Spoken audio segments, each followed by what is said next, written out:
Hello YouTube, welcome to Bohicaville. I'm Paul. Today is Sunday, October 6th, 2013. And I have several items here on my list. First is an update on the Kenya Mall attack. Apparently, the response to the attack at the Westgate Mall in Nairobi was extremely disorganized, to say the least. There have been charges of possible looting by security officers who were sent there to secure the premises. And apparently it took 3.5 hours after the siege began for the Kenyan equivalent to of a SWAT team to get in there. So it looks like the response was really slow and disorganized, and that may have contributed to all the deaths. In Libya yesterday, American Special Forces captured the terrorist known as Abu Anas al-Liby.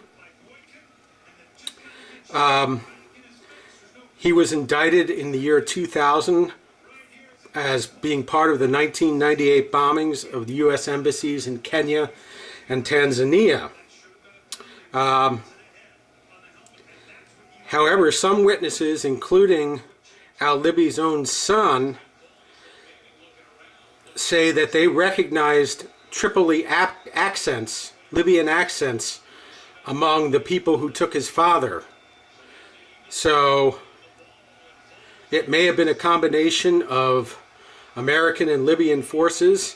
Libya is now demanding an explanation from the U.S. If they did have foreknowledge of this and they were involved, it may be that they're trying to save face with the more radical factions of Islam by demanding this explanation from the United States.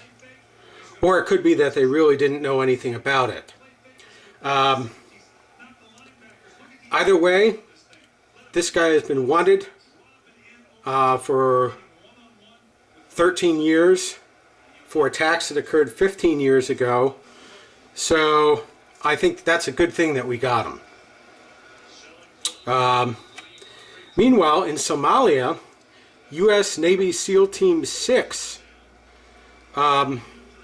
was going after an unnamed senior leader of the Shabab, and the Shabab is the group that responsible for the Kenya Mall attacks 2 weeks ago. Apparently the SEALs had to retreat before they could confirm whether this leader, who the government still hasn't named, was dead or not.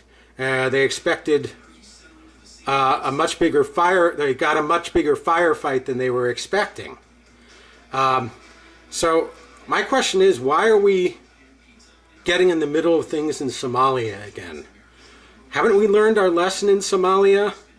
And if this guy was wanted for helping to plan the Kenya Mall attacks, even though there were Westerners and Americans that were among the dead in that attack, it did not occur on American soil, whereas the attacks on the Kenyan and Tanzanian embassies were akin to being on American soil. Somalia has no unified federal government, is basically a bunch of warlords running it. We should just stay out of there. Just my opinion. Meanwhile, in Iraq, there were 3 suicide bombings yesterday, including one at an elementary school, which killed at least 13 children. And in the 3 attacks, over 30 were killed and over 100 injured. And in an update on the Asian giant Hornet story, I reported the other day that I think 28 had been killed in central China so far since July.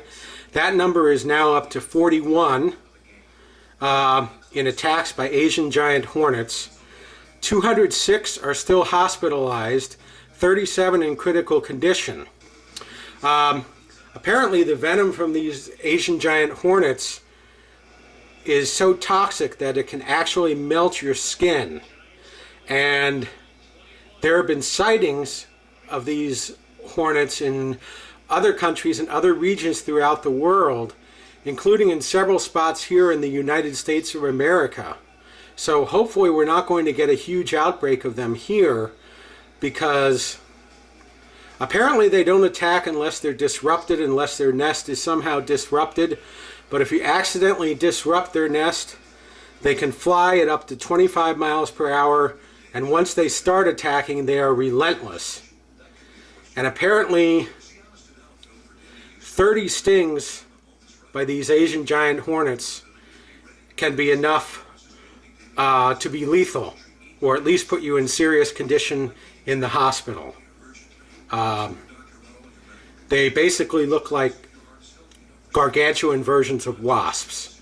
In fact, I think one of the links I have below has pictures.